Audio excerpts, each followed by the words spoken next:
بسم اللہ الرحمن الرحیم واکتب لنا فی هذه الدنیا حسنہ وفی الآخرہ انا ہدنا الیک قال عذابی اصیب بہ من اشاء ورحمتی وسعت کل شیء فسأکتبها للذین یتقون وَيُؤْتُونَ الزَّكَاةَ وَالَّذِينَ هُمْ بِآيَاتِنَا يُؤْمِنُونَ۔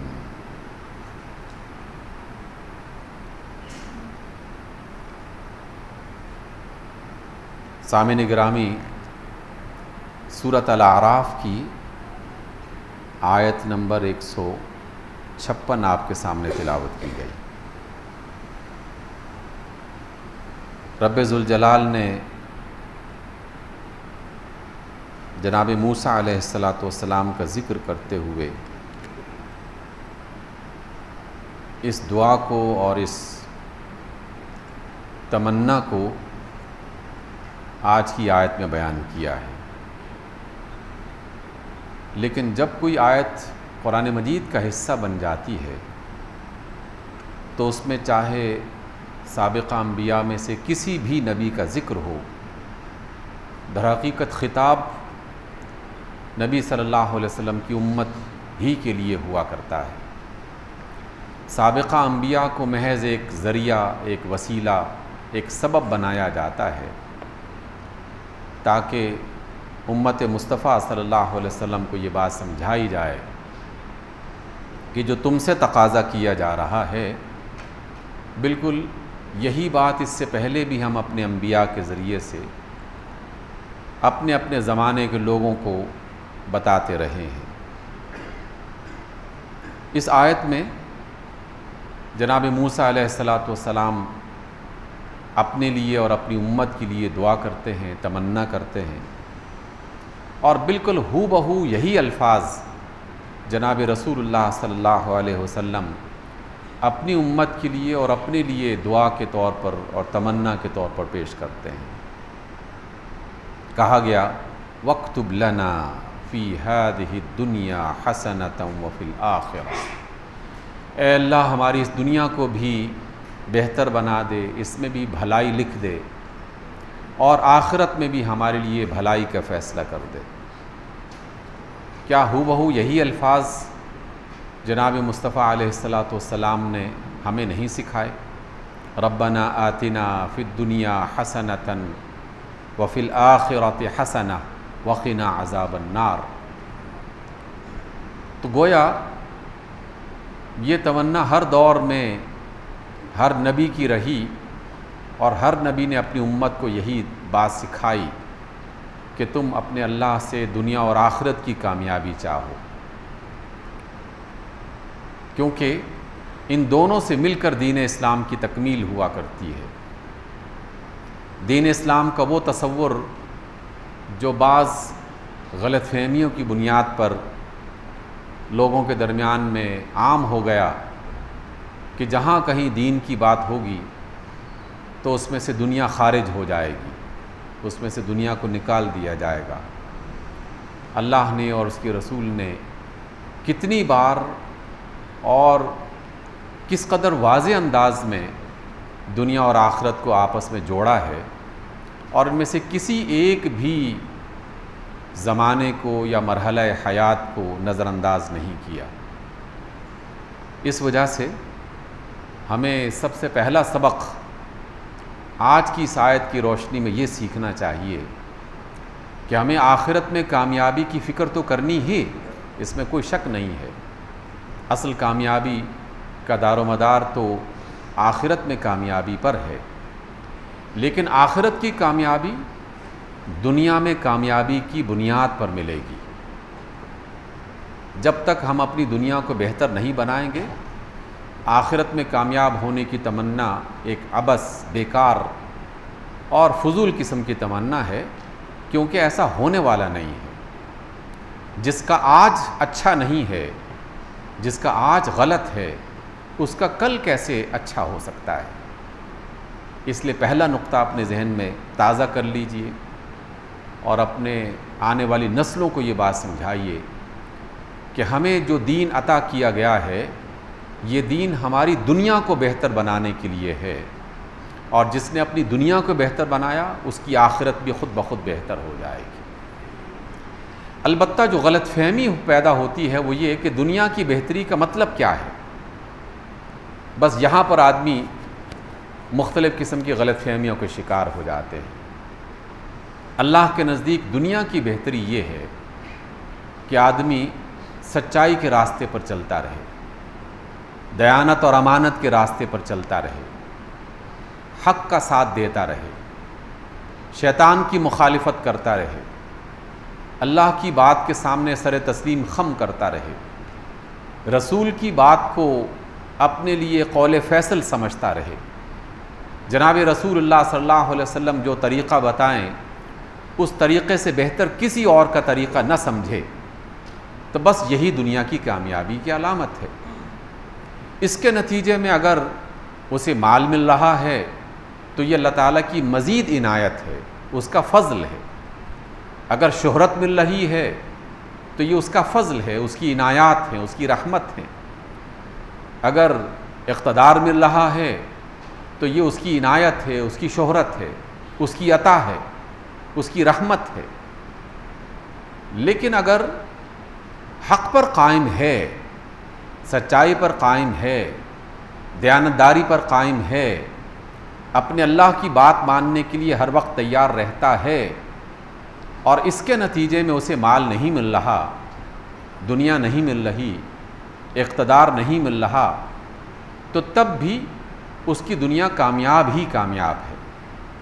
اس میں کسی قسم کا کوئی شک نہیں رہنا چاہیے۔ یہی وجہ ہے کہ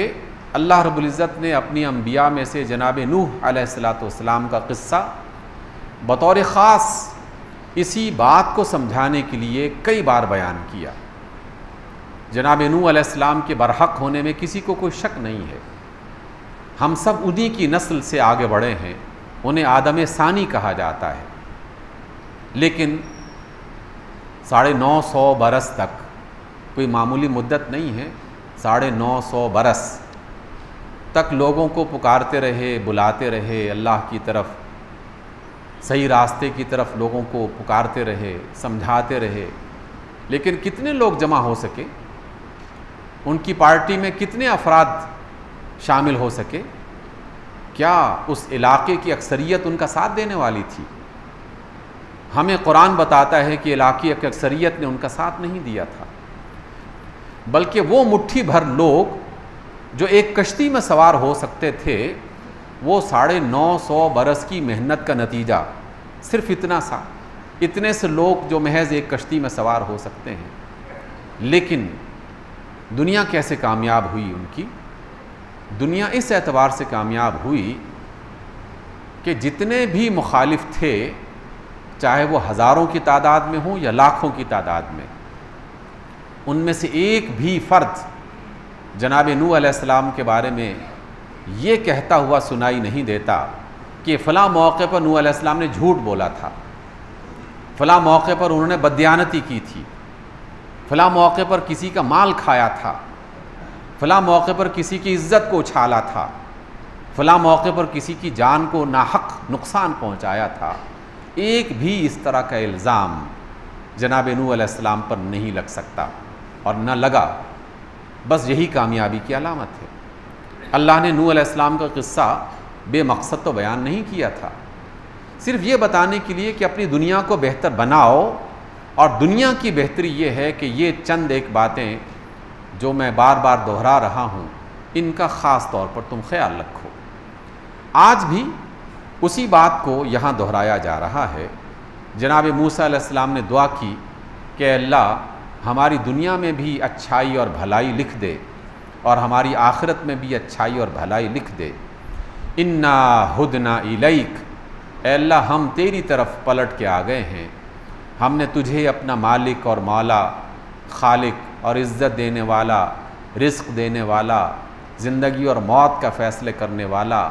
حلال اور حرام کا فیصلہ کرنے والا، اے اللہ ہم نے صرف تجھی کو مان لیا ہے، اس لیے ہم تیری طرف پلٹ کے آ گئے ہیں تو ہماری دنیا اور آخرت دونوں کو بنا دے۔ اللہ تعالیٰ نے وعدہ کر لیا۔ اللہ فرماتے ہیں قال عذابی اصیب بہ من اشاء، میرا عذاب جو ہے وہ میں جس کو چاہوں گا اس میں اسے مبتلا کر دوں گا، لیکن اچھی طرح یاد کر لو،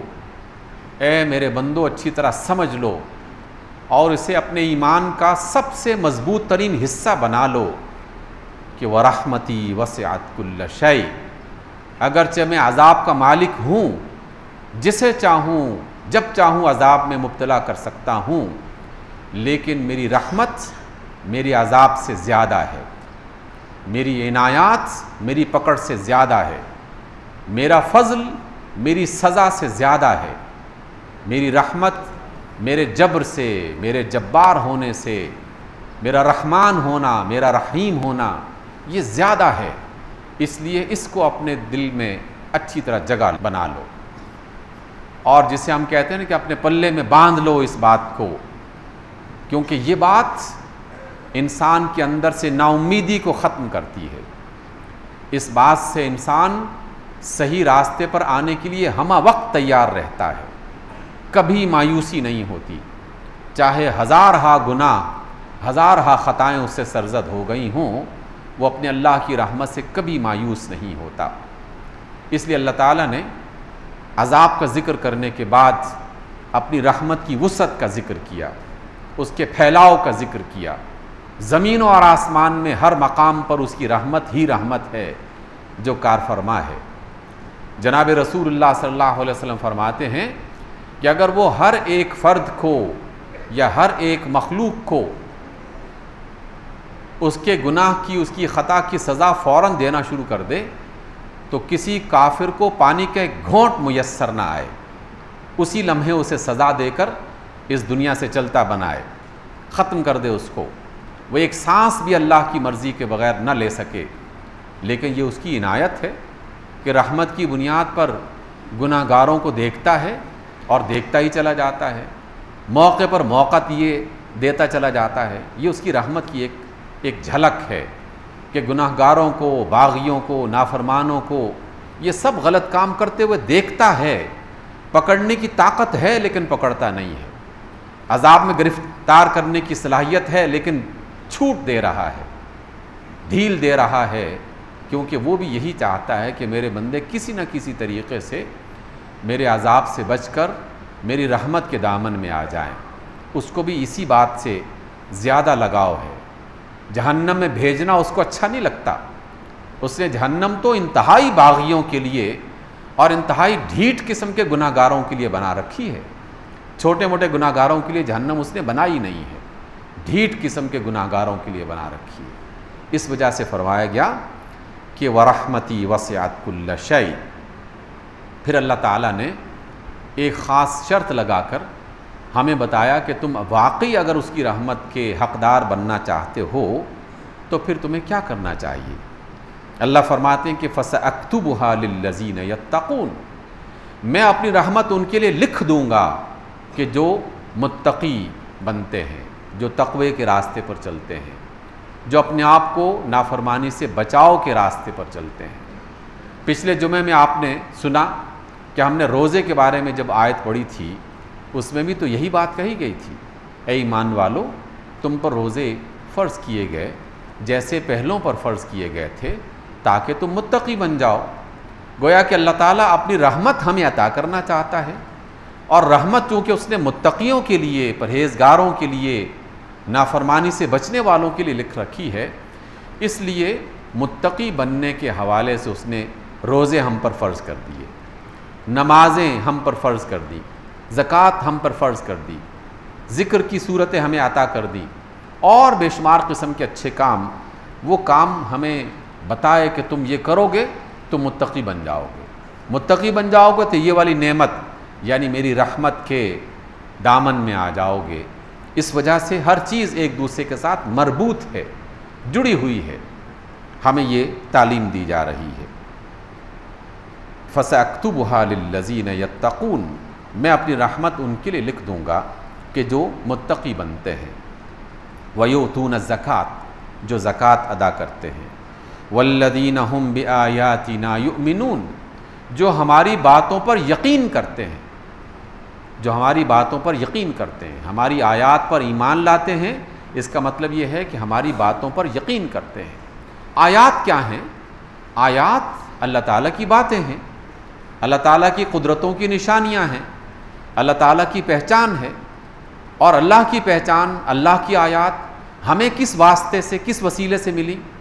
ہم سب جانتے ہیں، جناب مصطفیٰ علیہ الصلوۃ والسلام کے وسیلے سے ملی۔ اور اللہ کے رسول اور خود اللہ تعالیٰ بھی یہی کہتے ہیں کہ رسول اللہ صلی اللہ علیہ وسلم جو تم سے کہیں سمجھ لو کہ وہ میں نے ہی کہا ہے، کیونکہ میرا رسول میری مرضی کے بغیر کچھ نہیں کہتا، وہ جو کچھ بھی حکم دیتا ہے وہ اللہ کی مرضی کے مطابق دیتا ہے۔ آئیے سامعین گرامی، روزہ جو تقوی کے راستے پر چلاتا ہے، تقوی جو رحمت کی طرف لے کے جاتا ہے، اس کے حوالے سے جناب رسول اللہ صلی اللہ علیہ وسلم کی باتیں جو اصل میں اللہ کی باتیں ہیں، ان میں سے چند ایک کو ہم تازہ کر لیں، ان کو دہرا لیں۔ ہم میں سے ہر فرد یہ سمجھتا ہے کہ روزہ رکھنے کا مطلب یہ ہے کہ آدمی دن بھر کھانے پینے سے اپنے آپ کو روک لے۔ یقیناً یہ بھی اس کا ایک جز ہے، ہم سب اچھی طرح جانتے ہیں کہ جس نے روزہ رکھا ہے وہ فجر سے لے کر غروب آفتاب تک نہ کچھ کھائے گا نہ پیے گا۔ لیکن جس اللہ نے اور اس کی جس رسول نے یہ کہا ہے کہ روزے کے عالم میں، روزے کی حالت میں تم صبح سے لے کر شام تک کچھ کھاؤ اور نہ کچھ پیو، تو اسی اللہ نے اور اسی رسول نے یہ کہا ہے کہ جو شخص اپنے روزے کو واقعی پورے طریقے سے نبھانا چاہتا ہے تو اسے کچھ اور باتوں کا خیال بھی کرنا چاہیے۔ سب سے پہلی بات جس کو کثرت سے کہا اللہ کے رسول نے، اور وہ یہ ہے کہ روزے دار کو جھوٹ نہیں بولنا چاہیے، روزے دار کو جھوٹ پر عمل نہیں کرنا چاہیے۔ اور اللہ کے رسول نے بالکل کھل کے یہ بات کہہ دی واضح انداز میں کہ جس نے جھوٹ بولنا اور جھوٹ پر عمل کرنا نہ چھوڑا، اللہ تعالیٰ کو اس کے بھوکے پیاسے رہنے کی کوئی حاجت نہیں ہے۔ وہ روزہ رکھے نہ رکھے کوئی حرج نہیں ہے، کچھ فرق نہیں پڑتا۔ اس نے خام خواہ اپنے آپ کو ایک مشقت میں ڈالا، اس کے حصے میں کچھ نہیں آئے گا۔ اب ہم میں سے ہر فرد مجھ سمیت اپنے آپ سے خود پوچھے گا کہ کہاں کہاں اس نے جھوٹ بولا یا کہاں کہاں جھوٹ بولنے کا موقع تھا، لیکن اس نے صرف اللہ کی رضا کے لیے، اپنے روزے کو بچانے کے لیے، اللہ کی رحمت حاصل کرنے کے لیے اس جھوٹ سے اپنے آپ کو بچانے کا اہتمام کیا۔ اس لیے پہلی بات اللہ کے رسول نے اس حوالے سے یہ ہمیں عطا کی۔ پھر آپ صلی اللہ علیہ وسلم نے فرمایا کہ جو شخص روزہ رکھ لیتا ہے اسے بازاروں میں، گھروں میں، دنیا میں رہتے ہوئے شور شرابہ نہیں کرنا چاہیے، دھکم پیل نہیں کرنی چاہیے، فتنہ فساد نہیں پھیلانا چاہیے۔ میں جب اس جملے کو، اللہ کے رسول کے اس جملے کو پڑھتا ہوں تو حیرت ہوتی ہے کہ اللہ کے رسول نے کیسی باریک بات بھی بتا دی کہ جس میں ہر دور کے افراد کسی نہ کسی انداز میں مبتلا ہوتے رہے، اور ہم جس زمانے میں جی رہے ہیں آج کے زمانے کا تو یہ سب سے بڑا مسئلہ ہے، سب سے بڑا پرابلم ہے۔ آپ کو پتہ ہے کہ ہم جو ماحولیات کی بات کرتے ہیں، اور اس میں سب سے خوفناک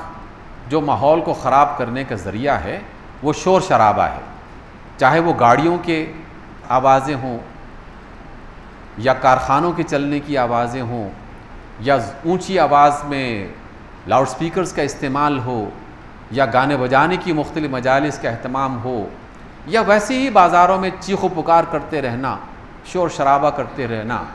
یا پھر سڑکوں پہ چلتے ہوئے اچانک گاڑیوں کا ازدحام کر دینا اور پھر ہر طرف سے مختلف قسم کی عجیب و غریب قسم کی آوازوں کی شکل میں شور اور ہنگامہ برپا کر دینا، یہ بھی روزے کو نقصان پہنچانے کے لیے ایک وسیلہ اور سبب ہے۔ اللہ کے رسول کا یہ فرمان ہے، اے لوگو، جس نے روزہ رکھا ہے وہ شور شرابہ نہ کیا کرے،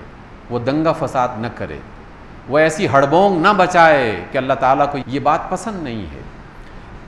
اللہ کے رسول نے تو حج کے زمانے میں جب کہ ازدحام بہت زیادہ ہو جاتا ہے، بے انتہا رش ہو جاتا ہے، اس موقع پر بھی فرمایا کہ اللہ تعالیٰ کو اطمینان پسند ہے، اللہ تعالیٰ کو بہت ہی آرام سے اور سموتھ انداز میں کام کرنا پسند ہے۔ آپ جو بھی کام کریں بڑے اچھے طریقے سے کریں، جس میں شور شرابہ نہ ہو، ذکر کرنا ہو، نماز پڑھنی ہو، سفر کرنا ہو، راستے سے گزرنا ہو تو اس میں دھکم پیل سے گریز کیا جائے۔ یہ ہے رسول اللہ صلی اللہ علیہ وسلم کی تعلیم۔ اس وجہ سے جو شخص اپنے روزے کو بچانا چاہتا ہے اسے اس بات کا اہتمام بھی کرنا چاہیے۔ اس سے پہلے اگر اس کی عادت تھی تو وہ اس عادت کو بدلنے کی کوشش کرے۔ روزہ انسان کے اندر تحمل، بردباری، برداشت اور وقار پیدا کرتا ہے، اور یہی اللہ کا مطلوب ہے۔ اور کسی بھی مہذب معاشرے کا سب سے بڑا جو نشان ہے وہ یہی ہے کہ اس میں شور شرابہ نہیں سنائی دیتا۔ اور اگر آپ نے کبھی اس کا مشاہدہ کرنا ہو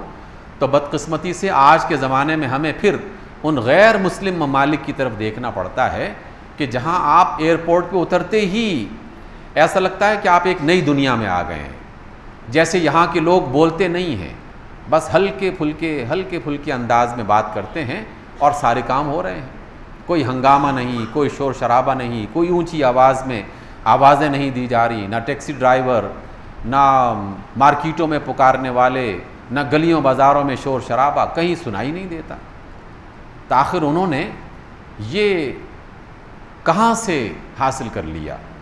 ظاہر کہ وہ لوگ بھی ہماری طرح کے انسان ہیں، وہ کوئی فرشتے نہیں ہیں، یا ایسا بھی نہیں ہے کہ ان کے منہ میں زبان نہیں ہے اور ان کا حلق کام نہیں کرتا، سب چیزیں اسی طریقے سے ان کے ہاں پائی جاتی ہیں، لیکن محض ایک ٹریننگ، ایک تربیت جو اسکول سے شروع ہوتی ہے اور گھر میں اس کو مزید بہتر بنایا جاتا ہے، پھر مختلف قسم کے انتظامیہ کے جو ادارے ہیں وہ باقاعدہ اس کو کنٹرول کرتے ہیں، اور پھر ہر جگہ بہت ہی سموتھ طریقے سے معاملات چلنا شروع ہو جاتے ہیں۔ یہ فرمان تو اللہ کے رسول کا ہے، ہم اللہ کی رحمت کے امیدوار ہیں، رسول اللہ صلی اللہ علیہ وسلم کی محبت کے امیدوار ہیں، تو کیا ہمیں اپنے اللہ کی اور اس کے رسول کی یہ بات نہیں سمجھنی چاہیے؟ یقیناً سمجھنی چاہیے اور اس پر غور کرنا چاہیے۔ اس وجہ سے اللہ نے یہ کہا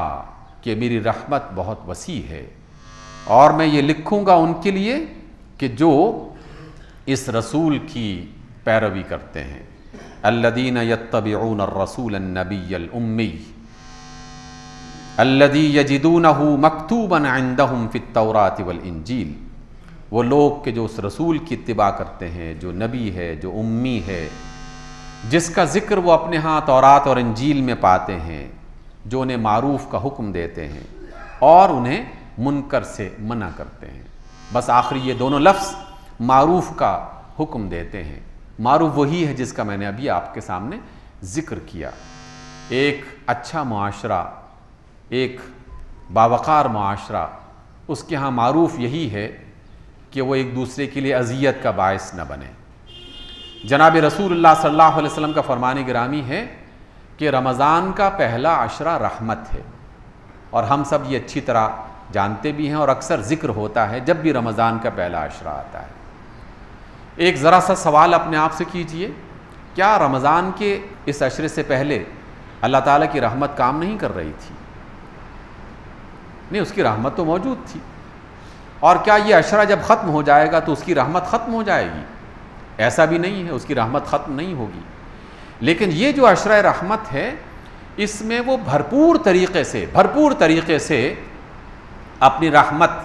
تقسیم کرنا چاہتا ہے، اپنی رحمت تقسیم کرنا چاہتا ہے۔ اور ہمارے ہاں جس طرح بازاروں میں، مارکیٹوں میں وہ اشتہارات لگ جاتے ہیں نا، لوٹ سیل کے اشتہارات لگ جاتے ہیں، بس سمجھ لیجئے کہ یہ رمضان کا جو پہلا عشرہ ہے، اس میں اللہ تعالیٰ نے جگہ جگہ لوٹ سیل کے اشتہار آویزہ کر رکھے ہیں، اور ہم مسجدوں کے ذریعے سے، میڈیا کے ذریعے سے، قرآن کی آیات کے ذریعے سے جاننے کی کوشش کرتے ہیں کہ اللہ تعالیٰ نے اپنی رحمت کی لوٹ سیل کیسے لگا رکھی ہے۔ یہاں کسی بھی دکان پر 50% ڈسکاؤنٹ پہ اشتہار لگ جائے تو تمام بیگمات ایک دوسرے کو فون کر کے بتانا شروع کر دیتی ہیں فلاں دکان پہ بڑی مارکیٹ میں 50% ڈسکاؤنٹ لگ گیا ہے،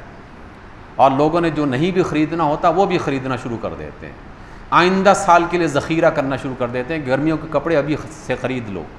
اور آئندہ کے موسم کے ابھی سے چیزیں بنا لو، کیونکہ ابھی لوٹ سیل لگی ہوئی ہے۔ میں جب بھی اللہ کے رسول صلی اللہ علیہ وسلم کے اس فرمان کو پڑھتا ہوں تو اپنے دوستوں سے، اپنے احباب سے، اپنے چاہنے والوں سے یہی کہتا ہوں کہ اللہ تعالیٰ کی طرف سے اعلان لگ چکا ہے 50% ڈسکاؤنٹ سے زیادہ.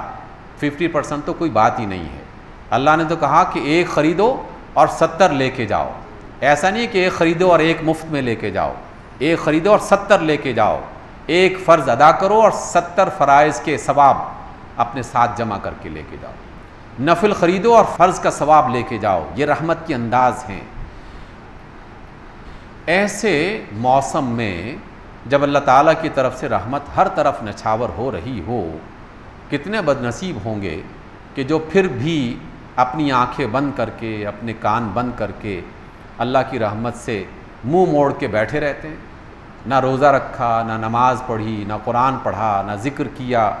نہ کسی بندے کی مدد کی، نہ خدمت خلق میں آگے بڑھے. تو وہ یہ سمجھتے ہیں کہ شاید ہمیں اللہ کی رحمت کی ضرورت نہیں ہے. وہ اپنے اندر سے اس غرور کو نکال دیں، کیونکہ یہ ایک ایسا غرور ہے جو اللہ کی رحمت کے مقابلے میں جب آ جائے کسی بندے کے دل و دماغ میں، سمجھ لیجئے کہ اس کی دنیا اور آخرت دونوں برباد ہو گئیں. کیونکہ اللہ کے رسول نے یہ فرمایا ہے اور خود قرآن میں بھی یہ بات لکھی گئی ہے کہ جو لوگ اللہ کے ذکر سے منہ موڑتے ہیں در حقیقت وہ تکبر میں مبتلا ہیں. انہیں شاید یہ گمان ہے کہ ہمیں کیا ضرورت ہے، ہمارے پاس سب کچھ موجود ہے، ہمیں اللہ تعالیٰ کی رحمتوں کی کیا ضرورت ہے. گھر میں ساری نعمتیں موجود ہیں، بینک بیلنس موجود ہے، نوکر چاکر موجود ہیں، فصلیں کھیت موجود ہیں، باغات ہمارے لہلا رہے ہیں، ہمیں ضرورت ہی نہیں ہے. یہ ایک طرح کا تکبر ہے جو اللہ اور اس کے رسول بتاتے ہیں. اور یہ تکبر اس فرد میں پایا جاتا ہے جو ایسے موسم میں بھی اللہ کی طرف آنے کا نہیں سوچتے اور اس کی رحمتوں کو سمیٹنے کی کوشش نہیں کرتے. اس لیے سامعین گرامی، یہ اللہ تعالیٰ کی عنایات ہیں. اور رمضان کا یہ پہلا عشرہ، اس میں ہمیں اللہ تعالیٰ کی رحمتوں کو جھولیاں بھر کے سمیٹنا چاہیے اور اتنا ذخیرہ کر لینا چاہیے کہ آئندہ پورے سال میں اگلے رمضان تک اگر اللہ تعالیٰ ہمارے نصیب میں زندگی رکھتا ہے اور سانس ہماری جاری رہتی ہے تو اگلے سال تک یہ رحمتیں، اللہ تعالیٰ کی یہ مغفرتیں ہمارے کام آتی رہیں، ہمیں سیدھے راستے پر چلانے کا ذریعہ بنتی رہیں. میں آپ کے لیے دعا کرتا ہوں، آپ میرے لیے دعا کریں، ہم سب ایک دوسرے کے لیے دعا کریں. ہم اللہ تعالیٰ سے اپنی رحمتوں کی توفیق کی طلب کرتے ہیں، دعا کرتے ہیں. اللہ تعالیٰ ہمیں رسول اللہ صلی اللہ علیہ وسلم سے محبت اور کتاب مجید قرآن مجید سے محبت اور نمازوں سے، ذکر سے محبت اور اللہ تعالیٰ کے بندوں سے، اللہ کی مخلوق سے محبت، یہ ساری رحمتیں عطا کرے. اقول قولی ھذا واستغفر اللہ لی ولکم.